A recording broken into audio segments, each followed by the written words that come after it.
Good morning बच्चों। आज हम पाठ 2 तीसरी लड़की पढ़ने जा रहे हैं। आज भी हमारे शिक्षित समाज में लड़कों को ही अधिक महत्व दिया जाता है तथा लड़कियों की उपेक्षा की जाती है।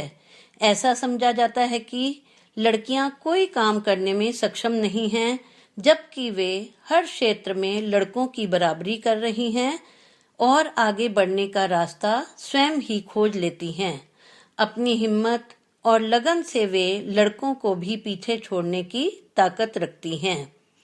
बाल साहित्य लेखिका श्रीमती सुरेखा पांडवीकर द्वारा रचित कहानी तीसरी लड़की भी एक ऐसी लड़की की ही कहानी है जो अपनी सूझबूझ से अपने बीमार पिताजी को मौत के मुंह से भी बाहर निकाल लाती है। अब मैं आपको इस कहानी को संक्षेप में सुना रही हूँ, जिससे आपको यह पाठ समझ आ जाए और आप आसानी से इस पाठ का अभ्यास कार्य कर सकेंगे। निशा, जो अपने माता पिता की तीसरी लड़की थी और वह भी घर में सबसे छोटी, उसके माता पिता चाहते हैं कि अपने इकलौते बेटे बबलू की सभी सुख सुविधाएं पूरी करें। उसे वे एक अंग्रेजी स्कूल में पढ़ाते हैं, ट्यूशन पर भी भेजते हैं तथा उसके खाने पीने का भी पूरा ख्याल रखते हैं। परंतु अपनी 2 बड़ी बेटियों को स्कूल में पढ़ाई करने से हटा देते हैं तथा निशा का भी वे स्कूल जाना बंद करवाना चाहते हैं। वह सरकारी स्कूल में पढ़ती थी और अपने से बड़ी कक्षा की लड़कियों से पुरानी पुस्तकें लेकर आती थी। अपने माता पिता का कोई खर्चा वह नहीं करवाती थी।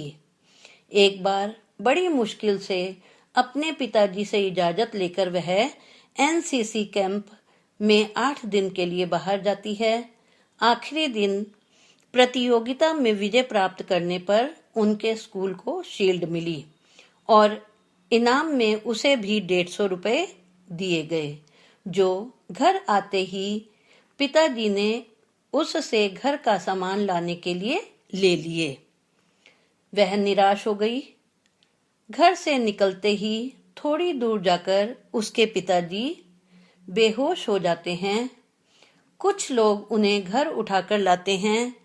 घर के सभी सदस्य उन्हें देखकर परेशान हो जाते हैं, लेकिन निशा नहीं घबराती, बल्कि बहुत समझदारी से अपने पिताजी की छाती पर मालिश करती है, जैसा कि उसने एनसीसी कैंप की ट्रेनिंग में सीखा था, जिससे उसके पिताजी दोबारा सांस लेने लगते हैं। उसी समय निशा अन्य सदस्यों की सहायता से उन्हें अस्पताल में भर्ती करवाती है और बहुत होशियारी व सतर्कता से उन्हें समय पर दवा देना, जरूरत पड़ने पर डॉक्टर नर्सों को बुलाना आदि सभी जिम्मेदारी वह अपने ऊपर ले लेती है, जिससे उसके पिताजी जल्दी ही ठीक हो जाते हैं। बच्चों, इस पाठ से हमें यह संदेश मिलता है कि हमें लड़कियों को लड़कों के समान ही समझना चाहिए तथा समाज में फैली कुरीतियों या बुराइयों को दूर करना चाहिए। आज लड़कियां भी लड़कों के कंधे से कंधा मिलाकर आगे बढ़ रही हैं।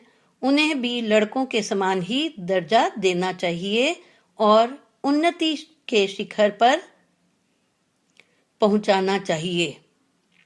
आशा है आपको यह कहानी समझ आ गई होगी। अब हम इस पाठ के शब्द अर्थ देखेंगे और आप याद करके इसे कॉपी में लिखेंगे। संवारना, सजाकर रखना, बढ़ावा देना, आगे बढ़ने में मदद करना, दस्तखत, हस्ताक्षर, इजाजत, अनुमति, तपाक से, तुरंत ही, सुबकियां, रोते समय हिचकी लेना, हताश, निराश, प्रशिक्षण, ट्रेनिंग, स्पर्धा, प्रतियोगिता, आनंद विभोर, खुशी में डूब जाना, बखूबी, बहुत अच्छी तरह से, सतर्कता, सावधानी से, होनहार, होशियार। Thank you.